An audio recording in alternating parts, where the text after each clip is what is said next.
Buenas tardes a todos, un placer ver caras conocidas, bienvenidos todos.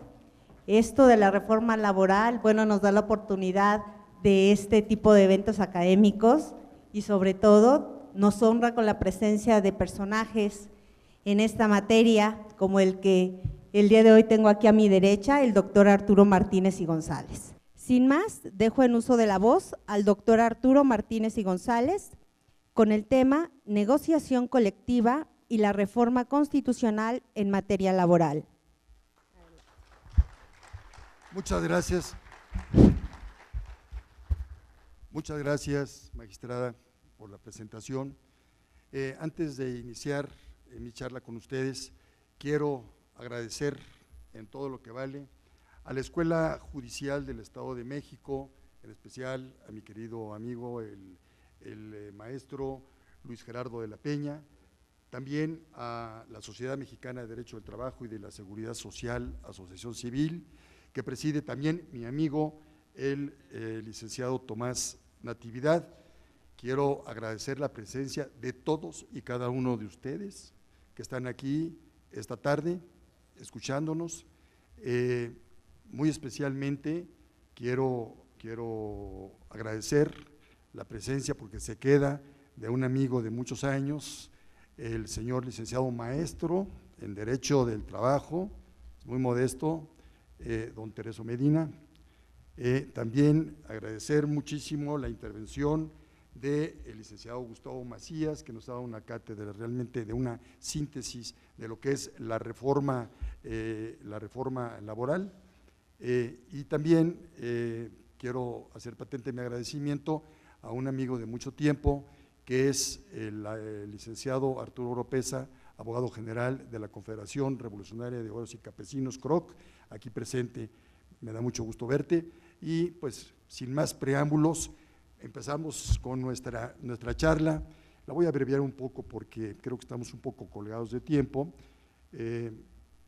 Aquí yo podía hablar muchísimo sobre lo que estuvieron platicando los que me antecedieron el uso de la palabra, en pro y en contra. La verdad se los digo, quiero decirles a ustedes que yo soy abogado empresarial. Como decía por ahí un amigo saltillense, son pecados de juventud, ¿verdad? Pero bueno, en fin, la cuestión del tema es un tema muy bonito, que es la negociación colectiva. Como ustedes saben, dentro del derecho del trabajo hay una rama que es apasionante, que es el derecho colectivo de trabajo.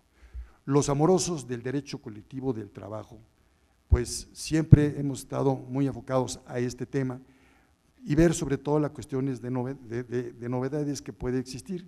Hemos estado muy pendientes acerca de la reforma constitucional y ahora del dictamen que que tenemos en nuestras manos de la iniciativa de decreto de reformas y adiciones a la Ley Federal del Trabajo, presentada precisamente por el señor senador Tereso Medina y también por el señor senador Isaías González Cuevas, no, el segundo apellido se me estaba yendo, gran amigo también de nosotros. Realmente el tema es muy atractivo y le voy a decir por qué. Dentro del triángulo equilátero del derecho colectivo de trabajo hay tres poderosas instituciones fundamentales en todo el derecho colectivo de trabajo. La primera es el derecho de asociación, vamos a llamarle derecho de la sindicalización, algunos países dicen derecho de la sindicación. El siguiente ángulo está el tema que nos corresponde, que es el derecho, la libertad a la negociación colectiva. Y el tercero de los grandes bastiones del derecho colectivo de trabajo, obviamente lo es el derecho de huelga, que es para los trabajadores. Bueno, ¿por qué el tema que es muy relevante? Es muy relevante porque por primera ocasión en la vida constitucional de nuestro país se toca el tema de la negociación colectiva, es decir, en blanco y negro.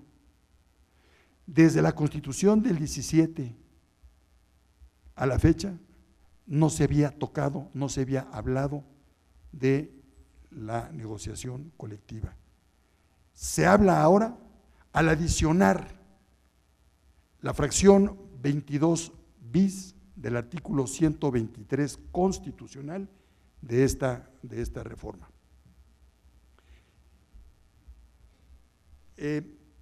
Vamos primeramente a decir rápidamente qué es para nosotros la negociación colectiva. Para nosotros es el proceso por el cual empresas y sindicato o empresas y trabajadores coligados intercambian ideas y posiciones con intención de satisfacer las necesidades o sus necesidades mutuas, alcanzando acuerdos para tal efecto. Es decir, requisito sine qua non en la negociación colectiva es alcanzar el acuerdo respectivo. ¿Cuál es la no negociación? La no negociación colectiva es el fracaso de la negociación colectiva. Obviamente que podemos hablar nosotros muchísimo de esto, pero para quiero yo dar un cauce a la negociación colectiva y luego nos metemos a la cuestión de la reforma del proyecto o del dictamen de reforma.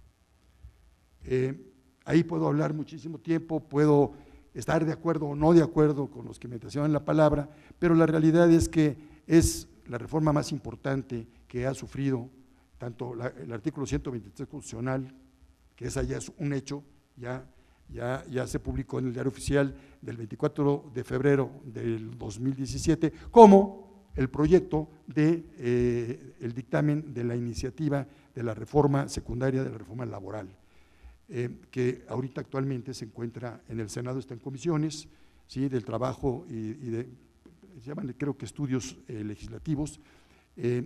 Ojalá, esperamos que tenga muy buena terminación.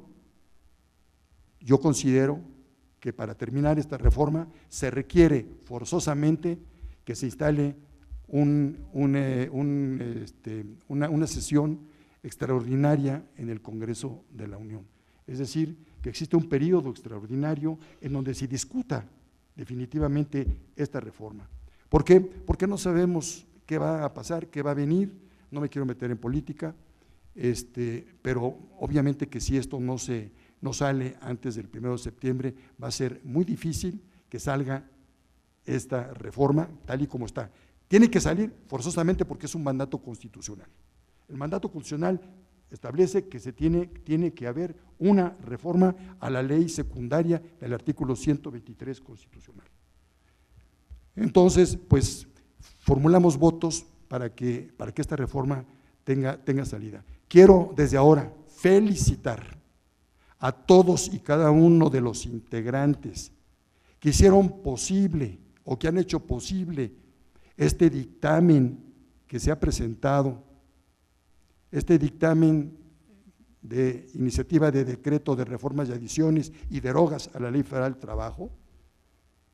El trabajo que han hecho, las labores que han hecho son arduas, lo sabemos. ¿Estamos de acuerdo con ellas? Pues en algunas cosas sí, en otras no. Son tantos los artículos que existen y sobre todo de materia procesal que, por ejemplo, en la Academia Mexicana de Derecho Procesal del Trabajo lo hemos discutido y realmente pues hay muchas cosas que chocan con las cuestiones procedimentales tradicionales, con las cuestiones jurisprudenciales, etcétera. Pero esto se tiene que ir acoplando. Por eso, desde ahora, yo sí solicito, y qué bueno que esté aquí Tereso, para pedirle, solicitarle, que dé espacios abiertos a la ciudadanía laboral. Hay muchísima gente de una valía importantísima en nuestra materia que puede aportar tanto y evitar algunos problemas que pueden suceder como están. ¿Sí?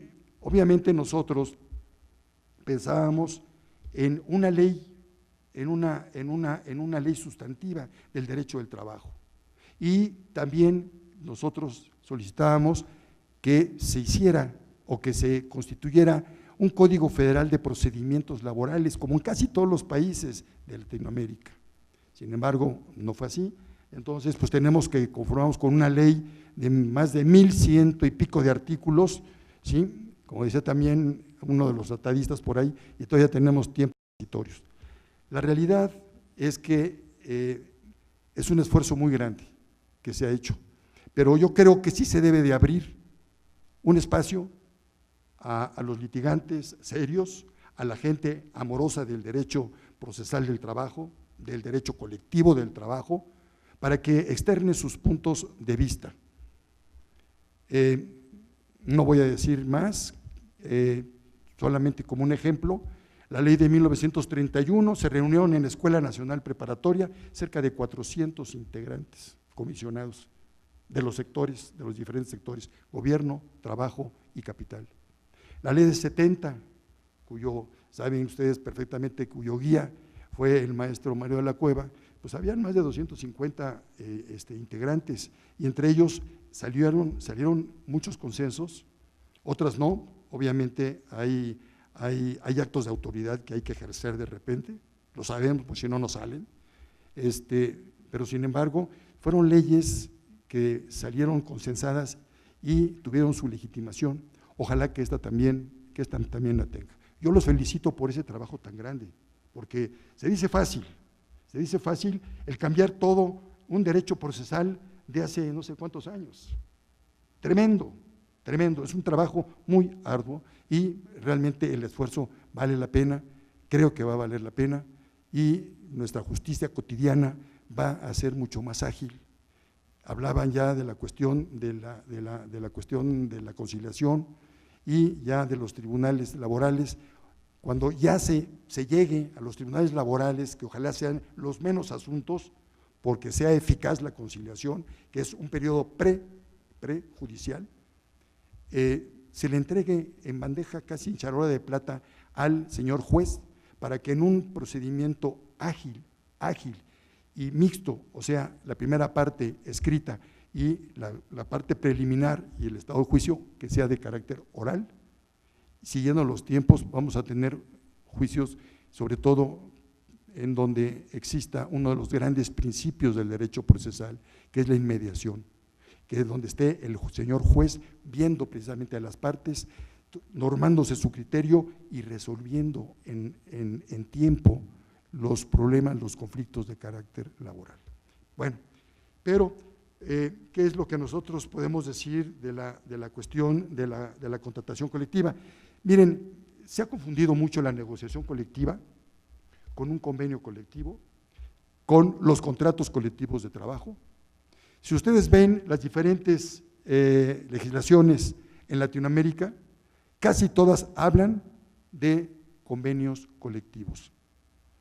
Y esos convenios colectivos, de acuerdo a nosotros, son verdaderas negociaciones colectivas. ¿Qué sucede en nuestro país? Y vamos a hablar con toda claridad. En nuestro país existe la contratación colectiva, sí existe, pero la gran mayoría de las contrataciones colectivas, sobre todo las iniciales o las posteriores, se dan sin la negociación colectiva. Es decir, ya estuvieron de acuerdo trabajadores, estuvieron de acuerdo patrones, y hacen un circo de 3 pistas y llegan a los arreglos, y se los digo abiertamente, a espaldas de los trabajadores. Por ejemplo, Alfonso Bouzas, en uno de sus libros, habla de la cantidad de contratos no operativos o contratos de protección que hay en este país. Más del 80 y tantos % son contratos no operativos, es decir, contratos que se firmaron sobre las rodillas a espalda de los trabajadores. Eso debe de cambiar, y creo yo que estamos en vías de poder hacer esto. Claro, hay críticas a lo que se ha dicho, pero obviamente no estamos aquí ahorita para eso, sino que para tratar el tema que nos toca, que es la negociación colectiva. Y fíjense ustedes que desde hace aproximadamente cerca de 50 años, y lo digo porque aquí está un saltillense destacado, otro saltillense, amigo de él, que fue jefe mío, desde 1969 hablaba que en la negociación colectiva debería de existir 3 elementos. Primero, un respeto mutuo de derechos. Las partes en las relaciones colectivas de trabajo, individuales, pero sobre todo colectivas, deben de tenerse respeto.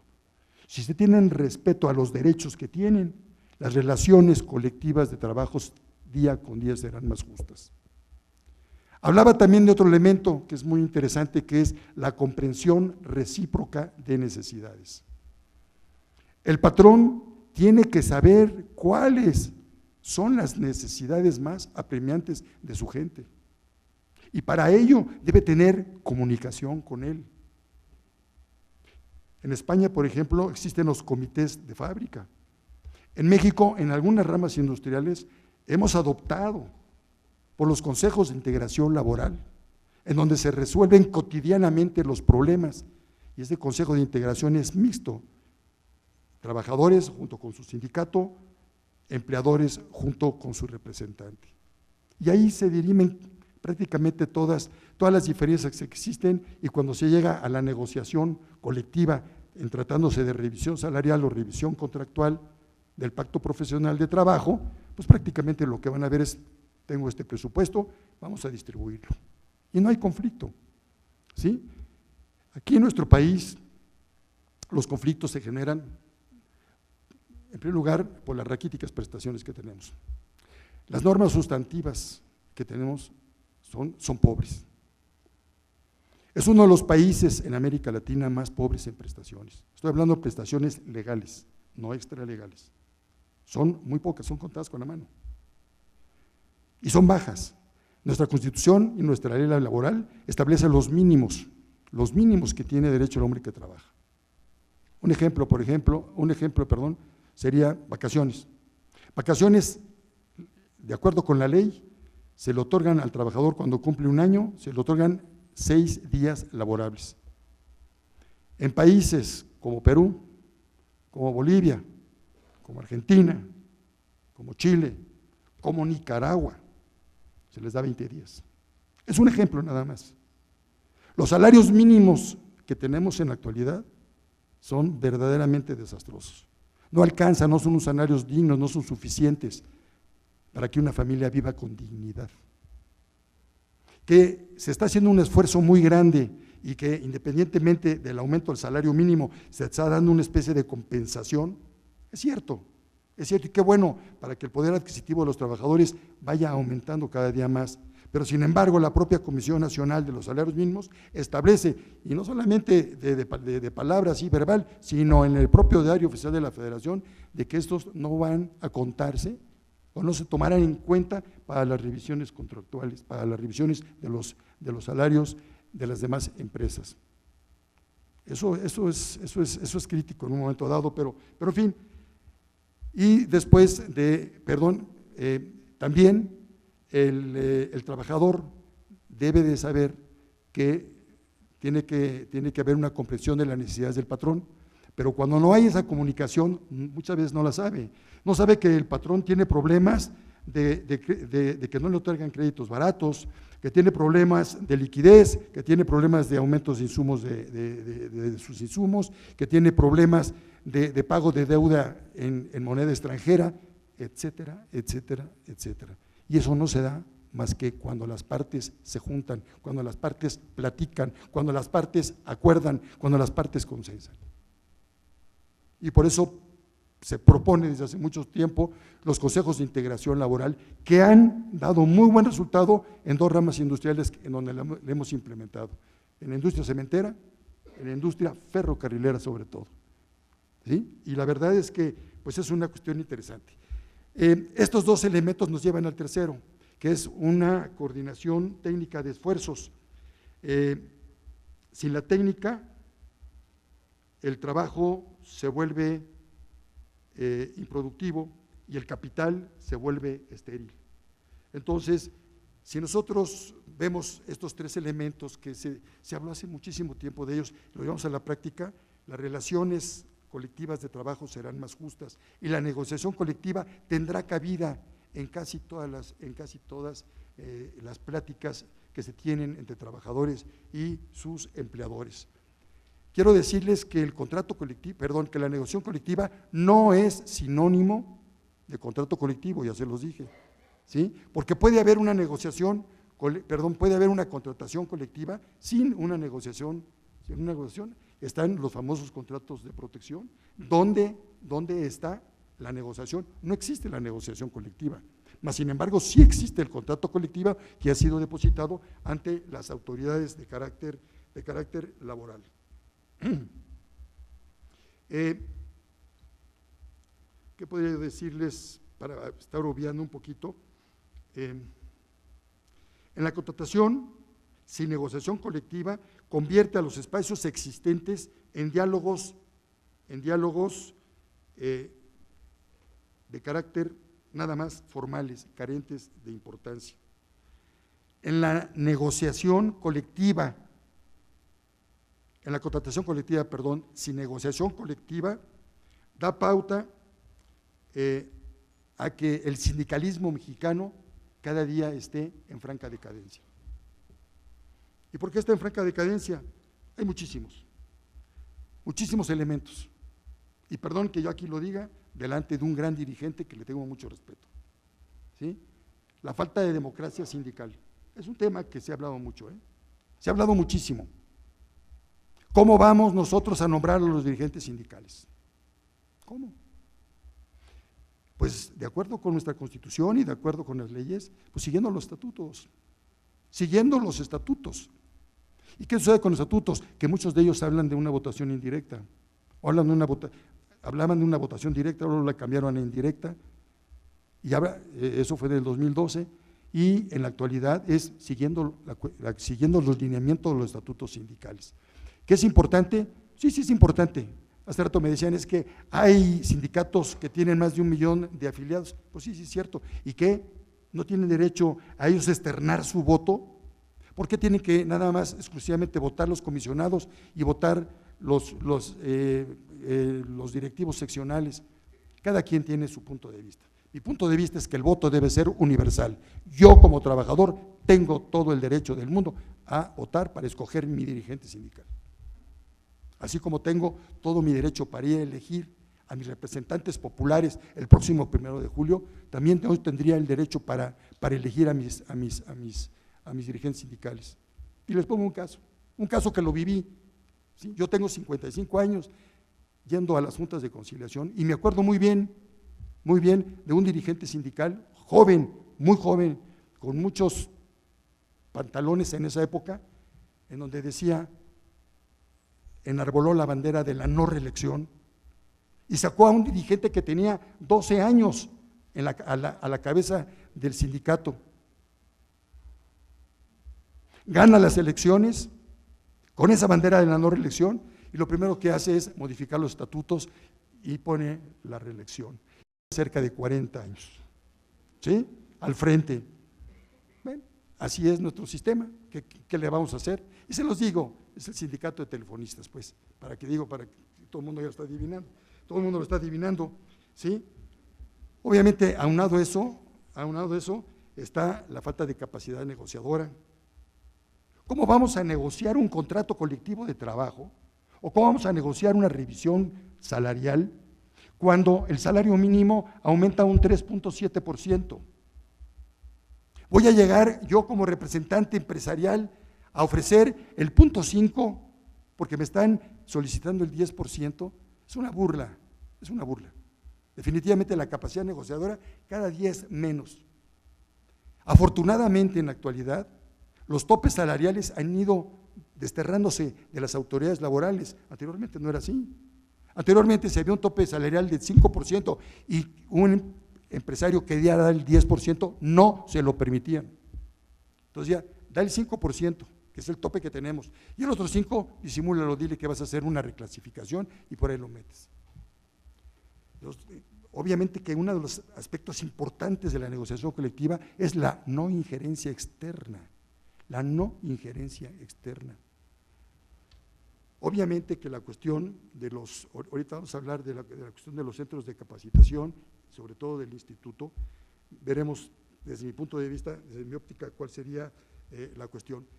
La negociación colectiva ha sido muy importante, es tan importante que en todos los foros y en todas las organizaciones internacionales de trabajo está. Si quieres pasar, aquí están los convenios. ¿Sí? Tenemos el convenio 98, el famoso convenio 98, que está en el Senado, que por cuestiones de carácter político no quieren sacarlo, y nos preguntamos ¿por qué? ¿Cuál es el problema? El Estado dice, caray, pues soy el principal empleador, soy el principal patrón en este país, tengo que irme con cuidado. Y entonces ahí vemos, ahí tienen ustedes algunos de los tratados que hablan sobre, que tienen insertado dentro de su clausulado precisamente la negociación colectiva. Este convenio 98 sobre el derecho de la sindicación, de la negociación colectiva, el convenio 110 sobre las plantaciones, ratificado por México, ahí está la negociación colectiva presente. El convenio 117, que habla sobre la política social, no ha sido ratificada por México, pero todos ellos tienen insertos el derecho a la libertad de negociación colectiva. El 135, la que sigue por favor, el 149, uno muy importante, el 154, que habla sobre el fomento de la negociación colectiva y data desde 1981, que obviamente no ha sido ratificada por nuestro país. ¿Y por qué ha sido ratificada? Porque ahí habla mucho del derecho burocrático, ¿sí? Una cosa muy interesante. Es decir, ahí nos llevaría a otro tema. ¿Existe la negociación colectiva efectiva en el derecho burocrático? ¿O no existe? Vemos dependencias que sí revisan sus condiciones generales de trabajo, pero eso es a instancia del titular.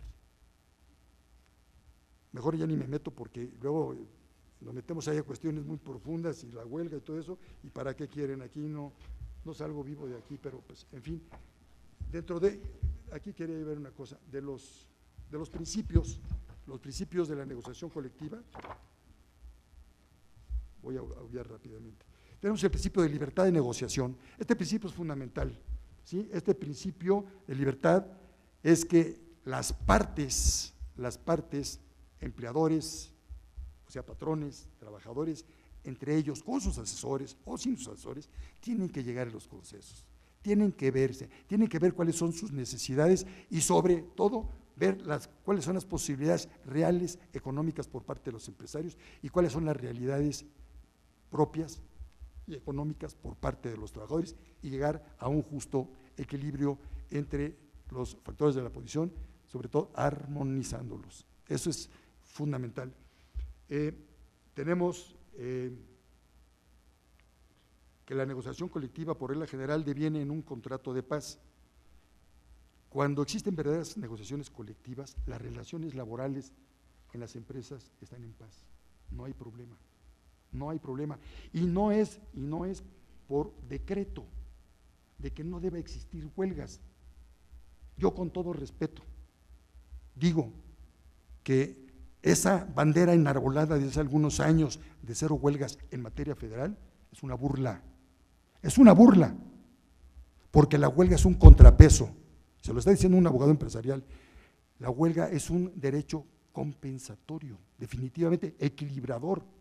Y sin embargo aquí lo que se está haciendo es a toda costa que no existan huelgas. Sí existen huelgas, sí ha habido huelgas. En un foro me paré y le dije yo a un funcionario público, perdóneme, pero sí hay huelgas en materia federal, y le dije, fulanita de tal, nada más que ustedes le llaman paro técnico. ¿De dónde? ¿De parte de quién? Es huelga, es suspensión temporal del trabajo llevada a cabo por una coalición de trabajadores. Pero en fin, cada quien se piensa que el no tener huelga es el máximo triunfo de un organismo o de una dependencia gubernamental. No es eso, no es cierto. El triunfo de un organismo gubernamental es el conservar el equilibrio, que las partes conserven ese equilibrio entre los factores de la producción. Tenemos también la cuestión de que la huelga, uno de los principios es la buena fe. Las partes cuando estén negociando siempre deben de negociar de buena fe. No hay que negociar, ¿sí?, tratando de abusar el uno sobre el otro, sobre sus condiciones. no se puede hacer. Y el principio de primacía. Este principio de primacía nos habla que arriba de los contratos colectivos de trabajo, arriba de todas las negociaciones, ¿sí?, están por encima de los contratos individuales de trabajo. Por eso nacieron los sindicatos. Los sindicatos nacieron para el estudio defensa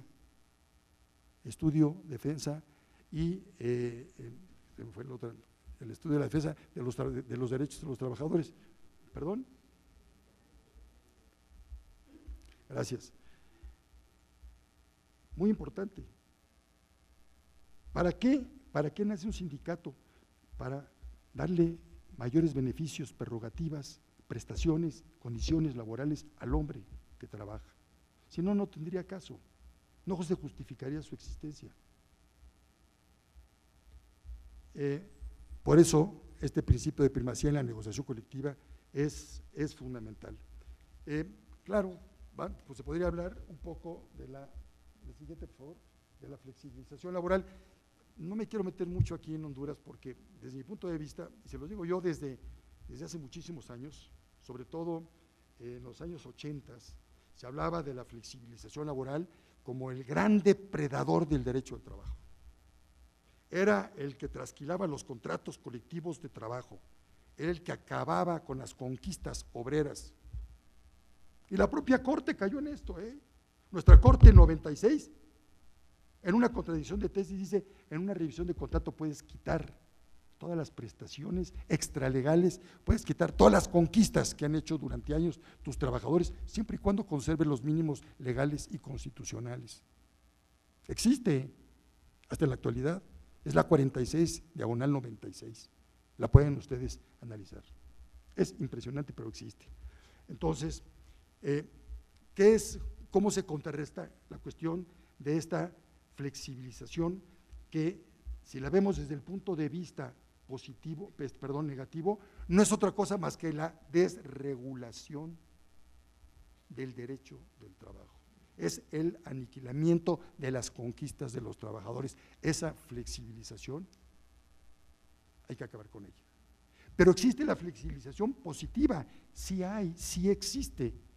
En un foro en 1994 en Sao Paulo, en Brasil, se habló precisamente de esto y se dijo: vámonos a lo que dice el diccionario de la Real Academia de la Lengua Española. ¿Qué es flexibilizar? Y ahí dice una serie de cosas, y entre otras decía: acoplarse, adaptarse. Entonces, una flexibilización positiva es la adaptación, ¿sí?, el cambio de actitud hacia las nuevas condiciones reales, económicas, sociales de una fuente de trabajo. Esto no quiere decir acabar con los derechos de la gente, de ninguna manera, pero sí acoplarse. Si bien es cierto que los derechos de los trabajadores son irrenunciables, también lo es de que pueden ser negociables, siempre y cuando no atente a renunciar en su conjunto los derechos. Y yo pongo un ejemplo, ¿sí? Yo puedo permutar en una negociación colectiva un día festivo que ganó el sindicato, fue una conquista sindical, conquistó el 12 de octubre. Y le pregunto a todos los trabajadores: oye, ¿qué se festeja el 12 de octubre? ¿Tienen ni idea de lo que es eso? Alguno dice: pues es el día de la raza, y el otro dice: ¿es el día de los cuates? No, espérate. Oye, ¿qué te pasa? Sí, claro. Oye, y podemos permutarlo, podemos cambiarlo, por ejemplo, por el día del onomástico del trabajador, el día de su nacimiento. Le va a convenir, y a mí también me va a convenir.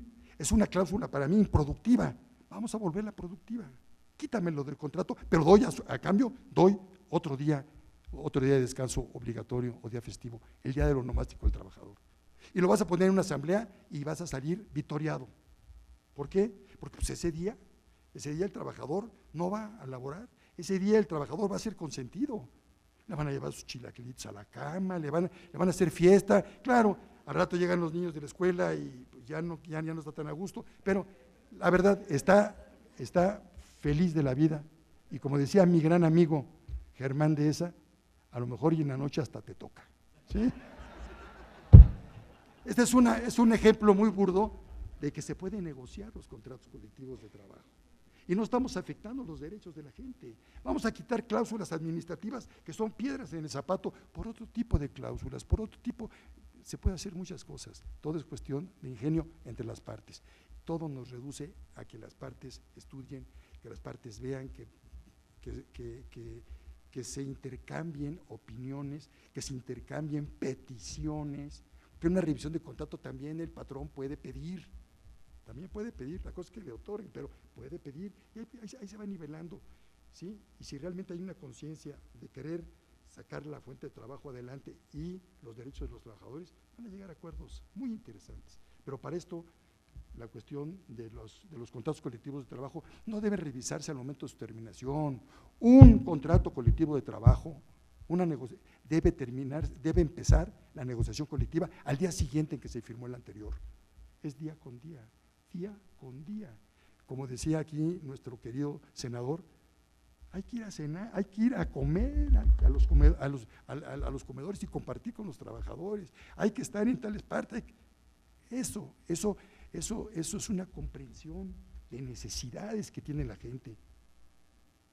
¿Cuántos empresarios se les muere la familia de un trabajador, la esposa, etcétera, y no van al velorio a darle un sentido pésame, aunque no sea tan sentido, pero darle un abrazo y decirle, lo siento, la empresa está contigo, ¿qué se te ofrece? Voy más rápido, perdón, ahora sí voy mucho más rápido.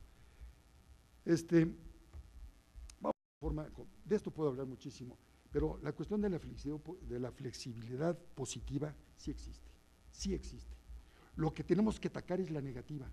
Se ha abusado mucho de ella, y más con esa jurisprudencia. El patrón quiere rasurar los contratos colectivos de trabajo. ¿Cuántas veces hemos visto quitar cláusulas que definitivamente son una conquista y son un logro enorme de los trabajadores? El patrón puede decir, es que me está afectando y esto puede poner en peligro mi fuente de trabajo. Platícalo, haz permutas, haz muchas cosas, y todo esto puede ser en paz. Tenemos que legitimar la negociación colectiva, y eso se hace a través del diálogo, ¿sí? Se hace a través de intercambiar ideas, propuestas. ¿Cuántas veces los trabajadores nos dan a nosotros las ideas precisas, fundamentales para aumentar nuestra productividad? Ellos son los que están en la línea, no son los empresarios que están en el escritorio. ¿Cuántas? Y no los escuchamos. Entonces hay que escucharlos. Bueno, vamos a terminar la flexibilidad laboral y por último voy a hablar de la reforma constitucional, ¿sí? Como yo les dije, vamos a hacer un resumen. El 28 de abril del 2016 se envió la iniciativa de decreto de reformas y adiciones a la Constitución y a la Ley Federal del Trabajo. Mi tema es la reforma constitucional, no me voy a meter con la cuestión de la reforma de la ley, un tantito nada más me meto, pero nada más. De la reforma constitucional, en la exposición de motivos de la reforma constitucional, no se habla de la negociación colectiva. Solamente, ya en su texto, se establece la cuestión de la adición de la fracción 22ª bis, o 22 bis, fracción 22 bis, del artículo 123, donde por primera vez se establece el derecho a la libertad de la negociación colectiva. Es importante, sí, es muy importante. ¿Qué es lo que dice bueno, después de la iniciativa se pasa ahora sí que después de las discusiones y todo, el 24 de febrero del año pasado, ¿sí?, sale publicado en el Diario Oficial la reforma constitucional, y esa reforma constitucional habla precisamente pues, de varios temas que ya los habló Tereso y Gustavo, ¿sí?, la cuestión de hacer un prejuicio, de la cuestión de la creación de los centros de conciliación, del Instituto Federal de Conciliación y Registros Laborales, cómo se va a nombrar, etcétera, tipo ministro de la Corte, etcétera, todo eso. Por cierto, aquí la cuestión, y también me da pena decirlo, pero la formación del comité técnico es una formación un tanto arbitraria, desde mi punto de vista, ¿Por qué? Porque es igual que los representantes de las juntas. ¿Quiénes los van a nombrar? Los sindicatos más representativos, las cúpulas obreras más representativas. Cuidado con eso, cuidado con eso. Yo propondría que esos 8, ya los 4 del gobierno, pues ya sabemos, son los secretarios de Estado, pero los otros 8, los 4 patronales y eso, que fueran nombrados o propuestos por los consejos de las judicaturas. Debería ser eso. Y no solamente eso, sino puede ser hasta con examen previo. Es decir, nos estamos jugando mucho, ¿sí? Con todo respeto lo quiero decir, lo que hicimos, lo que se hizo, o la propuesta que está haciendo, es abrirle las puertas de par en par al corporativismo. Esa es la verdad, con todo respeto lo digo. De los cuatro representantes de los trabajadores, 2 son de la organización que tenga más representatividad ante la Secretaría del Trabajo y Previsión Social, o sea, más gente, más dados de alta, que ya sabemos quién es. Y otro será el segundo lugar, o sea, la segunda organización más importante, y el cuarto elemento va a ser de la tercera organización más importante. Yo digo que desde mi punto de vista no debe ser así. Yo creo que debe ser propuestos por la judicatura de cada entidad federal, perdón, de la judicatura federal, porque es del instituto, estamos hablando aquí ya del instituto. Y el Consejo Técnico, les voy a decir, el Consejo Técnico tiene labores, como lo dijo muy bien, muy claro Gustavo y el senador Medina, tiene facultades de carácter administrativas, claro, efectivamente, y se reúnen por lo menos cada 3 meses, todo perfecto. Nada más que el nacimiento de este comité técnico es exactamente igual al nacimiento del Consejo Técnico del Instituto Mexicano del Seguro Social. Y vean ahorita quién es el Consejo Técnico del Seguro Social. Es el organismo mandón, ¿sí? Es el organismo que da la normatividad en cuanto a todos los aspectos de carácter de seguridad social. Importante, ¿eh? Yo me temo que con el tiempo, si este Consejo Técnico es así, al rato vaya a tomar prácticamente las riendas del instituto desde el punto de vista normativo. Una cosa es el presidente o el director y otra cosa es esto. Entonces yo creo que hay que tener mucho cuidado. En cuanto al tripartismo, no me quiero meter mucho, nada más que yo considero que el tripartismo, desde mi punto de vista de toda la historia, de toda esta historia, ha sido incongruente. ¿Por qué? Porque en la iniciativa de reformas constitucionales, si ustedes la leen, van a poner, el Ejecutivo Federal pone por los cielos al tripartismo y establece que gracias al tripartismo nacional se han creado instituciones como el Seguro Social, como el Infonavit, como la Comisión Nacional de Salarios Mínimos, etcétera, etcétera, etcétera. Después dice, espérame, pero la cuestión de la justicia laboral ha quedado rezagada y la justicia cotidiana merece otro tipo de tratamiento y proponemos la cuestión de los tribunales laborales que dependan del Poder Judicial, de la Federación y de los estados. Y después, y al final, en cuanto a la creación del organismo descentralizado, muy importante, fundamental, que no solamente va a conciliar en materia de carácter federal, sino también va a tener el registro de todos los contratos colectivos de trabajo, de todos los registros sindicales, de los contratos ley, de los reglamentos interiores, etcétera. Es decir, se puede hablar muchísimo de esto porque en materia de huelga, por ejemplo, es muy interesante, ¿Va a haber conciliación obligatoria en los emplazamientos a huelga o no va a haber? Donde la ley no distingue, no tenemos por qué distinguir, pero definitivamente sí tiene que haber una conciliación obligatoria. Pero bueno, eso es otro tema. Nada más rápidamente, este 22 bis habla de lo siguiente. Permítame que son tan amables de que yo se los lea. Los procedimientos y requisitos que establezca la ley para asegurar la negociación colectiva, primera vez que se habla de esta gran figura, de este pilar, de este bastión del derecho colectivo del trabajo. Y los legítimos intereses de trabajadores y patrones deberán garantizar, entre otros, los siguientes principios. 1, o el primero, representatividad de las organizaciones sindicales. Esto quiere decir que las organizaciones sindicales deben estar debidamente representadas. Es decir, deben de contar con gente. No puede haber sindicatos huecos, sino sindicatos representativos. Y aquí lo importante es, ¿cuál es la representación? ¿Es porcentaje? ¿Es número? ¿Qué es? Ahí hay un hueco enorme donde no se ha dicho. El artículo 387 establece el patrón que emplee trabajadores, fíjense, emplee trabajadores, quiere decir, está hablando en plural, quiere decir 2 o más, tiene la obligación de firmar un contrato colectivo de trabajo cuando se lo soliciten. Y en caso de que el patrón se niegue, los trabajadores tienen derecho a ejercitar el derecho de huelga. Es decir, a emplazar a huelga al patrón y teniendo como objeto la firma y celebración del contrato colectivo de trabajo.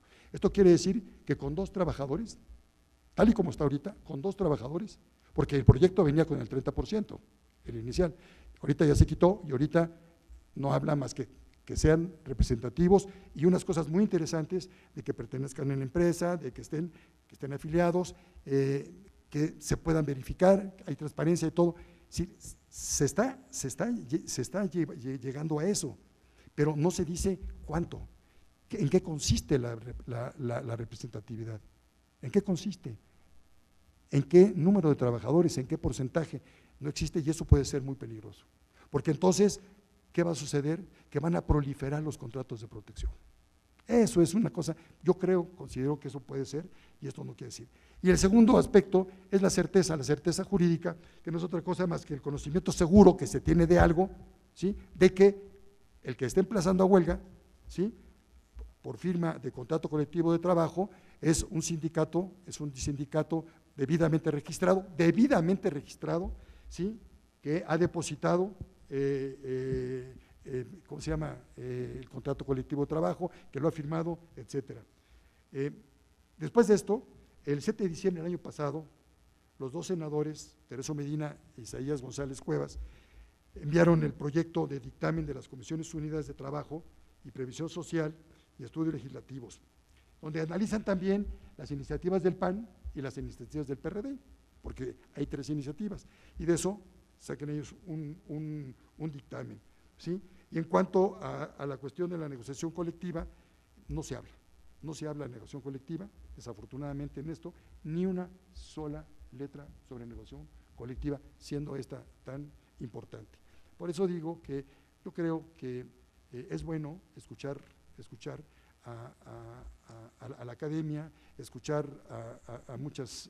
Yo sé que el trabajo que han hecho es titánico, yo sé que han estado con los mejores tratadistas y todo, pero hay que escuchar a los diferentes actores de las relaciones de trabajo, que hay gente muy honesta, hay gente muy conocedora que puede aportar muchísimo a llegar a buen puerto. La realidad es que la cuestión de la negociación colectiva va ligada a la cuestión de la contratación colectiva, va ligada, no es lo mismo. Sin embargo, yo ya voy a terminar, señorita magistrada, porque me estoy excediendo y no debo hacer esto. La única cosa que puedo yo decir es que existe o no existe, con esto termino, la cuestión conciliatoria en tratándose de las negociaciones colectivas de trabajo, en las contrataciones, en las revisiones, etcétera.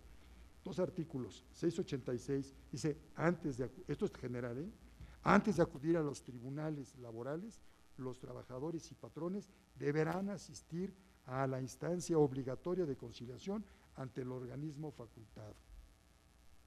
Aquí no está hablando, aquí está hablando en términos generales, entonces tiene cabida la cuestión de la huelga ahí, los emplazamientos de huelga que son presentados no ante el tribunal, es muy importante esto, el pliego petitorio se tiene que solicitar se presenta ante el centro de conciliación solicitando una audiencia de conciliación o bien ante el instituto. Claro, estas 2 dependencias le darán vista a los tribunales. ¿Para qué? Pues para los efectos de registro, si es de registro, para los efectos del personal de emergencia, que ese es otro cantar. Aquí quedamos cortos con las huelgas en los servicios públicos, quedamos muy cortos en las huelgas de aquellas de servicios públicos esenciales, no se habla de eso, y creo que cualquier legislación moderna del trabajo se establece esto para ahí sí, para una paz muy importante que puede tener una nación. Y el artículo 1004, que dice que la etapa de conciliación en el procedimiento de huelga se iniciará, como ya dije, con la presentación ante el instituto o los centros de conciliación de una solicitud de audiencia de conciliación acompañada del pliego de peticiones que contenga el emplazamiento a huelga al patrón. Hay muchas cosas que yo podría decir, voy a terminar, no quiero cansarlos, pero sí que quede muy en la mente de ustedes que este bastión del derecho colectivo del trabajo, que es la negociación colectiva, es fundamental, fundamental. Dicen por ahí que la ropa sucia se lava en casa, es cierto, pero si se puede tener a alguien que nos pueda guiar, que en este caso sería el cuerpo de funcionarios conciliadores, como sería los centros de conciliación o el propio instituto, qué mejor, qué mejor, qué mejor, es importante. Y termino diciendo que hay que constituir esos consejos, o como le quieran llamar, de integración laboral, donde las partes van a dirimir todos sus problemas cotidianamente, y las relaciones laborales serán muy justas. Mi esposa es abogada, y yo le decía, oye, ¿qué te parece esto de los consejos de integración laboral? Y me dice, tienes razón, voy a instituir el consejo de integración familiar, ¿sí? Entonces, y quiere ponerme una serie de reglas, así que tengan mucho cuidado, ¿sí? No, aquí es una libertad que cada quien diga sus problemas y hay que resolverse. Igual que las familias se resuelven dialogando. Yo quiero agradecer de nueva cuenta ahora sí que aquí al señor consejero, ¿sí? Gerardo de la Peña, su invitación, su amable invitación, al igual que Tomás Natividad, de la sociedad, y a todos y cada uno de ustedes por su paciencia. Muchísimas gracias, muy amables.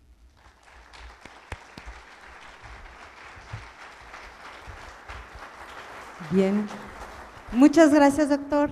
De lo expuesto ha dejado perfectamente establecido que la negociación colectiva es un derecho fundamental, una libertad firmemente sustentada en la actualidad en la Constitución, que se erige el día de hoy como un mecanismo fundamental de diálogo social, que debe de sostenerse en 3 aspectos torales: el respeto mutuo de derechos, la comprensión recíproca de necesidades y una coordinación técnica de esfuerzo.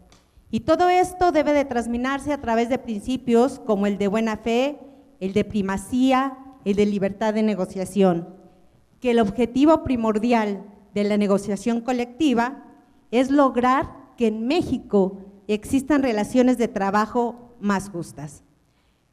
El tiempo nos permite ceder el uso del micrófono a los presentes por si desean efectuar algún cuestionamiento al doctor. Tenemos tiempo para 3 preguntas. Por favor, 1, 2 y 3 allá atrás, por favor.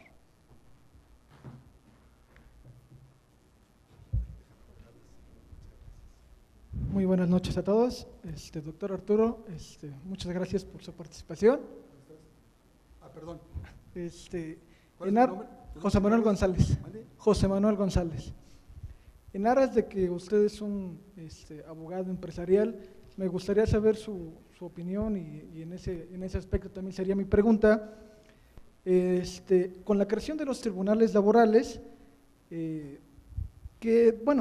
me gustaría saber su opinión al respecto de si debería desaparecer la suplencia de la deficiencia de la acción por parte del trabajador, toda vez que, por regla general, salvo sus honrosas excepciones, uno de los principios del Poder Judicial es la igualdad de las partes. Entonces, al momento de que ya se pase esto a los tribunales laborales, al Poder Judicial, la igualdad de las partes debe prevalecer. No estamos en el antes del 2012, donde, igual que en materia penal, el actor iba con persona de confianza, ahora son licenciados en Derecho. Sí, qué bueno que haces esa pregunta. Es un tema que en la academia se ha discutido mucho, en el sentido de que si debe desaparecer o no la suplencia de la demanda deficiente, llámale suplencia de la queja si tú quieres en amparo, en materia laboral la llamamos la suplencia de la demanda deficiente, donde el tribunal tiene la obligación de subsanar cuando es incompleta. Muchos han pegado de alaridos porque dicen cómo es posible que el tribunal sea juez y parte, al estar completando una demanda es parte, ¿sí? Y después va a juzgar. Bueno, eso no lo voy a tocar, es cuestión de ellos, ¿verdad? Pero obviamente no comparto con esa idea. Y ya de un punto de vista muy serio, se decía, es que ahora para ser representante de un trabajador se requiere, o de un sindicato, se requiere forzosamente se requiere cédula profesional, que sea un letrado, que sea un abogado, o si no, un pasante de derecho con su carta de pasante en vigor. Entonces, ya no hay esa desigualdad y como en los tribunales civiles, etcétera, debe de existir la paridad procesal. Es un tema muy interesante. Nada más que te quiero decir una cosa, no sé si tú viste, creo que el mes pasado, un criterio de nuestra Corte en donde establece que no es necesario acreditar que eres licenciado en Derecho para representar a un sindicato y a un trabajador. Fíjate nada más, ¿eh? Entonces, eso que se venía como cadenita para quitarlo, definitivamente no, y el proyecto sí establece la suplencia de la demanda deficiente. Sin embargo, se avanza mucho en el sentido de que si en un término X no llegas a subsanar eso, esas causas o esas inconsistencias en tu demanda en el término que te establece, pierdes tu derecho para hacerlo y en el momento de la audiencia no podrás ampliar tu demanda sobre el particular. Eso es un avance grande, pero desafortunadamente, no tengo aquí el dato, pero no es más de un mes, pon tu máximo 2 meses, que salió un criterio de la Corte en ese sentido. No es muy claro, no es muy claro en cuanto al rubro, pero si tú ves y lees la ejecutoria completa, ahí te está diciendo de que no se requiere ser licenciado en Derecho para patrocinar a un trabajador o a un sindicato. Importante, importante. Muchas gracias, doctor. Siguiente pregunta, por favor. ¿Sí? No, pero ya por allá, creo. Allá tiene el micrófono. El que tiene el micrófono en la mano es el que manda, ¿sí? En las asambleas así es, así es que el secretario general debe tenerlo así, porque se lo quitan y aborta la asamblea, se acaba. Bien, únicamente, desde mi punto de vista, felicitar sinceramente y modestamente al licenciado Martínez, a quien conozco desde hace algunos ayeres. Gracias. Como litigante en la materia laboral. Y me motiva esta modesta felicitación porque en tratándose de un apoderado de empresa, nos orienta y realiza manifestaciones reales de lo que es el derecho laboral y cómo opera en México, cuando que de acuerdo a ese sector que defiende y que ha defendido siempre, el sector patronal, creo que estaría de acuerdo con lo manifestado con el ponente o los ponentes que nos antecedieron, respecto de los cuales no tuvimos oportunidad de preguntar algunas cuestiones por virtud del tiempo. Sin embargo, no estamos de acuerdo con esa reforma implementada en este caso, que es por el Partido Revolucionario Institucional, y haciendo a un lado las propuestas de los otros partidos, el PAN, el PRD y un conocido político, ¿verdad?, el maestro Encinas, que también, ¿verdad?, que también tiene su iniciativa o expuso su iniciativa. No por nada creo que por ello el licenciado Martínez es apreciado y valorado en el ámbito laboral, no nada más en el Estado de México, sino en la República Mexicana, que pues es ampliamente conocido, señor. Y para concluir, únicamente yo estoy de acuerdo con usted en el sentido de que para resolver conflictos colectivos e individuales en materia laboral, nada mejor que la mediación y la conciliación. Implementando estos medios de solución, creo que no habría muchos problemas, ni muchos en la solución de los conflictos obrero-patronales en nuestro México. Pero ¿qué pasa? Como sabemos, la conciliación ha sido totalmente nula desde muchos ayeres. Nula, está establecida como una de las etapas en un procedimiento laboral, pero su aplicación es prácticamente nula. ¿A qué se debe?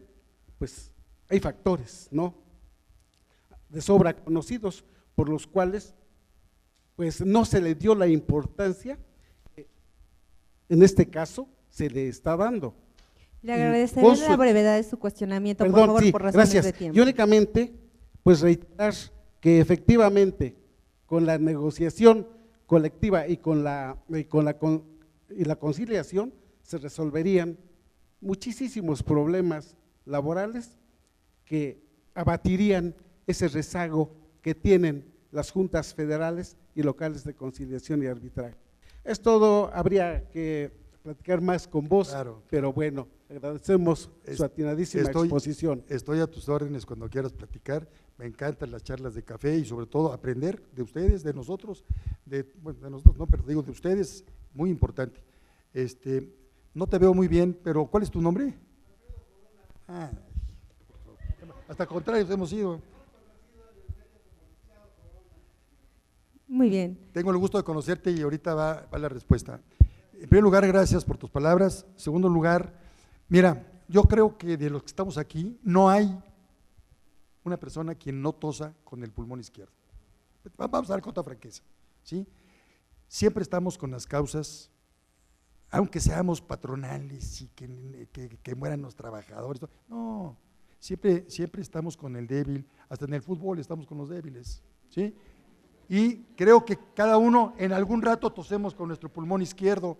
Quiero decirte que a mí me propusieron, eso es como una anécdota, para formar parte de lo que era entonces, ahora es la asociación, antes era el Frente Nacional de Abogados Democráticos, donde hay puro abogado de trabajadores, y yo me sentí muy honrado, pero yo les dije, ¿saben qué? Pues no lo puedo hacer porque si yo entro al día siguiente no tengo una empresa, ¿de qué voy a comer? Se los dije, ¿sí? La verdad es que todos en un momento dado estamos con el débil y todos, o sea, un profesionista así debe ser y no es acabar con el trabajador, etcétera. Ahora, en cuanto a la cuestión de la conciliación, efectivamente, la conciliación en la actualidad no existe.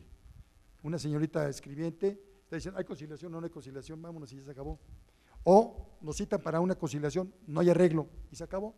No, ese no es, y bien lo dijo el señor senador, la conciliación ahora va a ser un procedimiento prejudicial con personal calificado. Eso no se va a dar de la noche a la mañana, pero la capacitación que se tiene que dar a ellos es verdaderamente alta, ¿sí? El conciliador debe tener una serie de cualidades y nosotros estamos ciertos que van a ser muy pocos los asuntos que les van a llegar a los jueces laborales. Ojalá sea así y sobre todo que tengamos un procedimiento más ágil, ¿sí? Más ágil para darles a los jueces todas las armas para que en un lapso máximo de un mes resuelvan. Y se puede hacer y no vamos a tener rezagos. Claro, se requiere presupuesto, se requiere de muchas cosas, pero la idea está ahí y la idea de la conciliación. Hay países como Chile, hay países como España y hay países como Colombia que tienen en su procedimiento un procedimiento anterior que es el procedimiento prejudicial, que es total y definitivamente conciliatorio. Y la conciliación como un medio alterno de las soluciones a los conflictos, tanto individuales como colectivos, se va a privilegiar, ¿sí? Y si se llega a privilegiar, serán pocos los asuntos que lleguen a ser dirimidos jurisdiccionalmente. Esa es mi contestación. Muchas gracias, doctor.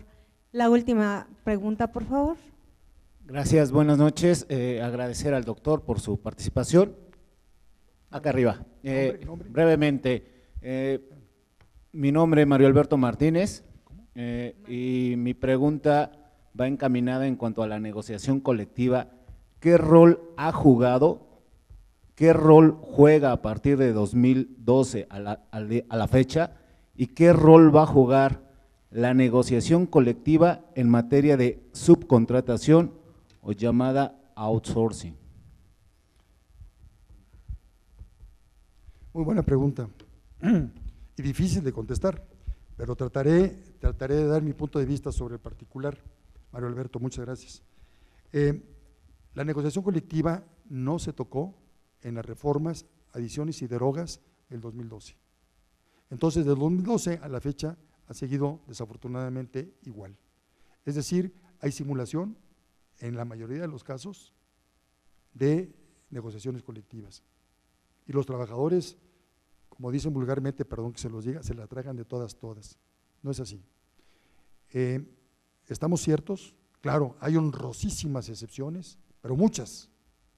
Aquí tenemos a dos representantes que sí representan a los trabajadores, y no porque esté aquí él, porque sé quién es mi tocayo y sabemos perfectamente cómo llevan la cuestión de sus negociaciones de una manera muy profesional.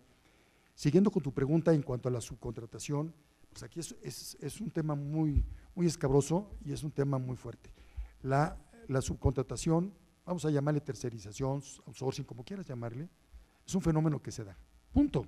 Y cada día proliferan más empresas, pero se da la subcontratación indebida, la que es un fraude a los derechos de los trabajadores, en donde se roban parte de los activos de los trabajadores y de los patrones también.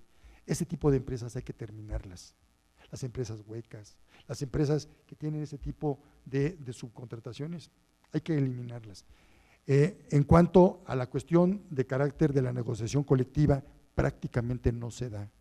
Prácticamente todas esas empresas de prestación de servicios, de personal, etcétera, los outsourcing, o carecen de sindicato. Bueno, no es cierto, no carecen de sindicato, porque antes de que se empiece un negocio en este país, el patrón va a decir quién va a ser su sindicato, lo va a escoger. Entonces tienen contratos de cobertura, no operativos, protectorada, como le quieras llamar, contratos de protección. Entonces, eso, ¿qué es lo que ha hecho la subcontratación? La subcontratación lo que ha hecho es un efecto diverso a la negociación colectiva, ha pulverizado la cuestión de los sindicatos, sobre todo la población sindical. Y no me dejarán mentir, pero si alguien sabe aquí de lo que ha bajado la sindicalización en número de trabajadores en los últimos 15 años, es impresionante. Por eso digo, y lo repito, existe la subcontratación, yo creo en ella, siempre y cuando no se atente a los derechos de los trabajadores, número uno, y número dos, que no sea total, por favor. Se debe de dar en subcontratación, en régimen de subcontratación, aquellas actividades que no son o que no son fundamentales ni primordiales en las empresas. Es así, dalas, que te ganaron el comedor en una negociación colectiva, contrata a una empresa de comedores industriales, porque tú no sabes de eso, la vigilancia, la limpieza, eso sí, pero cuando es tu objeto social, ahí no puedes hacerlo. Ese es mi punto de vista. La subcontratación siempre se debe dar desde mi particular punto de vista sobre aquellas actividades que no son fundamentales ni primordiales en una empresa. Muchas gracias. Muchas gracias, doctor. En nombre del Poder Judicial del Estado de México y de nuestro señor presidente Sergio Javier Medina Peñalosa, agradecemos al doctor Arturo Martínez y González la deferencia de su presencia, lo asertivo de su exposición. Les pido a los presentes se lo expresemos de nueva cuenta a través de un merecido aplauso.